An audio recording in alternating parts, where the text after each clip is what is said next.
రంగారెడ్డి జిల్లా షాబాద్ పిఎస్ పరిధిలోని దైవాలగూడలో ఆరుగురి దారుణ హత్య కలకలం రేపిన సంగతి తెలిసిందే. నిందితుడు రాజ్ కుమార్ పై గతంలోనే ఫిర్యాదు చేసిన పోలీసులు నిర్లక్ష్యం వహించారని, సరైన చర్యలు తీసుకోకపోవడం వల్లే ఈ ఘోరం జరిగిందంటూ బాలిక తరపు మృతుల బంధువులు, గ్రామస్తులు షాబాద్ పిఎస్ ఎదుట రహదారిపై బైఠాయించి భారీ ఆందోళనకు దిగారు.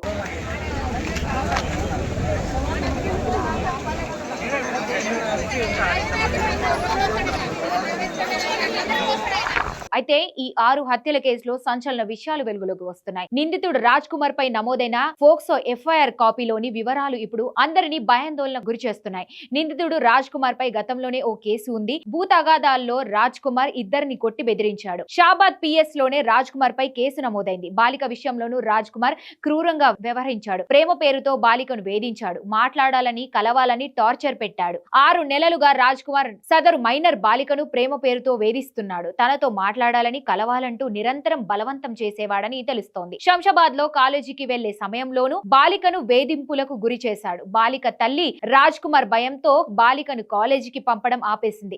అయితే పరీక్షల సమయంలో తప్పనిసరి బాలికను కాలేజీ దగ్గరకు తీసుకెళ్లింది. పరీక్ష తర్వాత రాజ్ కుమార్ బాలికను లాక్కెళ్లే ప్రయత్నం చేశాడు. బాలిక తల్లి రాజ్ కుమార్ ను అడ్డుకొని బాలికను తప్పించింది. ఈ నేపథ్యంలోనే రాజ్ కుమార్ బెదిరింపులకు దిగాడు. బాలిక తండ్రిని చంపినట్లే అందరినీ చంపుతానంటూ వార్నింగ్ ఇచ్చాడు. రాజ్ కుమార్ నుంచి తమను కాపాడాలని బాలిక తల్లి పోలీస్ స్టేషన్ లో ఫిర్యాదు చేసింది. బాలిక తల్లి ఫిర్యాదుతో పోలీసులు మే 16న అతడిపై ఫోక్సో కేసు నమోదు చేసుకుని దర్యాప్తు చేపట్టారు. రాజ్ కుమార్ ను అరెస్ట్ చేశారు. ఇటీవల రాజ్ కుమార్ బెయిల్ మీద బయటకు వచ్చాడు. శనివారం రాత్రి ఉన్మాది రాజ్ కుమార్ కేవలం 2 గంటల వ్యవధిలోనే సాగించిన నరమేధం ఒళ్ళు గగురు పుడిచేలా చేసింది.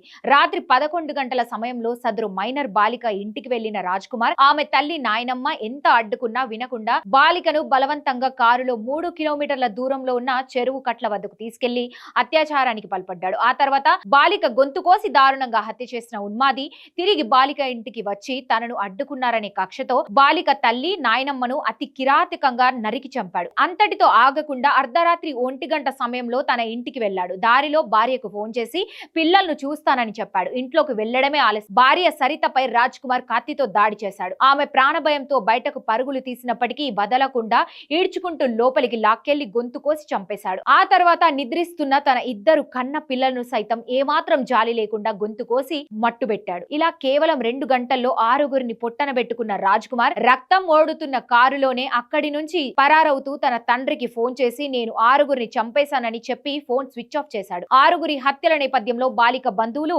షాబాద్ పోలీస్ స్టేషన్ ఎదుట ఆందోళన చేపట్టారు.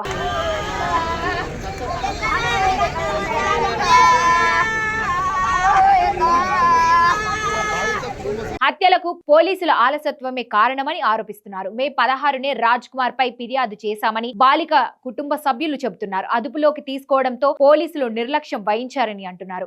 రాజ్ కుమార్ బయటే తిరుగుతూ చాలా సార్లు బెదిరించాడని చెబుతున్నారు. ఉన్మాది రాజ్ కుమార్ కు ఈ కేసు మొదటిది కాదని తెలుస్తోంది. గతంలోనూ ఓ భూ తగాద విషయంలో 2 వ్యక్తులను తీవ్రంగా కొట్టి చంపేస్తానని బెదిరించినట్లు అతడిపై పోలీస్ రికార్డులున్నాయి. ఇంతటి నేర చరిత్ర ఉన్న వ్యక్తిపై ఓ తల్లి తన కూతురి ప్రాణాలు కాపాడాలని మొరపెట్టుకున్న పోలీసులు నామమాత్రంగా స్పందించడం వల్లే ఇవాళ 6గురు ప్రాణాలు పోయాయంటూ మృతుల బంధువులు, గ్రామస్తులు తీవ్ర ఆగ్రహం వ్యక్తం చేస్తున్నారు. బాధ్యులైన అధికారులపై చర్యలు తీసుకోవాలని, నిందితుడిని కఠినంగా శిక్షించాలని డిమాండ్ చేస్తూ షాబాద్ పోలీస్ స్టేషన్ ఎదుట బైఠాయించడంతో అక్కడ టెన్షన్ వాతావరణం నెలకొంది.